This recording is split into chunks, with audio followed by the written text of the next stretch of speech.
On this day in 2009, Celtic win the Wembley Cup with a 2-0 win over Spurs.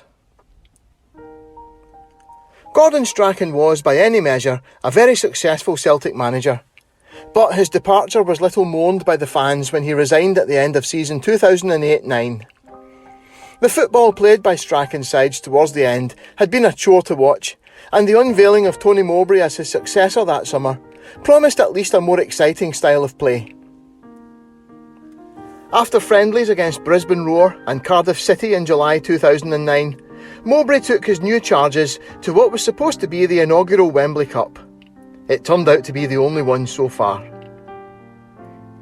The tournament involved Celtic, Barcelona, Tottenham Hotspur and Egyptians Al Ahly, but would comprise of a league format with each team playing only 2 matches. There were 3 points for a win and 1 for a draw as usual, but teams were also awarded a point for each goal scored and deducted a point for each goal conceded. There were 4 matches altogether on the 24th and 26th of July, with 2 games on each day. On the 24th of July, Celtic opened the tournament against Al Ahly in what was expected to be a tough fixture. Al Ahly were the reigning Egyptian champions and had at that point won the African Champions League 6 times, their previous win having been in 2008, and they were the current African Super Cup holders. Kicking off at 5:15 on Friday the 24th of July, Celtic lined up as the first Scottish club ever to play at Wembley. Boruc, Hinkle, Naylor, Caldwell, Lovens, Maloney, Donati, Nguemo, Magidi, MacDonald, Fortuné. In a surprisingly one-sided contest, Celtic led 2-0 at half-time, with Massimo Donati waltzing through the defence and around the keeper to score, and Scott MacDonald then converted a penalty. In the second half, Sean Maloney, MacDonald again with a beautiful curling effort, and sub Chris Killen secured a convincing 5-0 win. Also coming on as a second-half substitute was Danny Fox, signed only the previous day from Coventry City. Tony Mowbray said of him afterwards, "He looked very eloquent with the ball and has a cultured left foot." Immediately following Celtic's win, Barcelona and Tottenham Hotspur played out a 1-1 draw, leaving Celtic on top of the pile.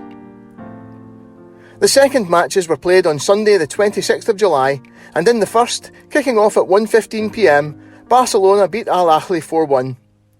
This put Barca on 7 points, so Celtic knew that even a defeat by fewer than 3 goals against Spurs would be enough to win the tournament. Spurs would need to beat Celtic by 4 goals to take the trophy themselves. With a Champions League qualifier against Dynamo Moscow to play in midweek, Mowbray fielded a mostly second-string side, and they lined up at 4 p.m, Zaluska, Caddis, Fox, Lovens, O'Dea, Mizuno, Crossas, Flood, McCourt, Killen, Samaras. Spurs were not at full strength either, but they did start with Alan Hutton, Aaron Lennon, Tom Huddlestone, Jamie O'Hara, Robbie Keane and Darren Bent. At half-time they brought on Luka Modric and Jermaine Defoe, so it wasn't exactly a weak side. Celtic secured the Wembley Cup by half-time with goals from Chris Killen, a header from a great cross by Paul Caddis, and Georgios Samaras with a contender for goal of the tournament, stepping away from his marker in his own half before racing through to rifle a rising shot past the keeper from the right-hand side of the box. It was only a friendly tournament, but it was a morale booster after the disappointment of losing the league on the last day of the season. But Tony Mowbray's stay would prove to be a short one. He was up against Walter Smith's EBT-fuelled, debt-laden Rangers, who desperately needed the Champions League spot to stay afloat, and took it on the chin as some of the most ridiculous refereeing decisions ever seen went against Celtic week after week. As performances deteriorated, morale plummeted, and not even the loan signing of Robbie Keane amongst a spate of signings in January could save him.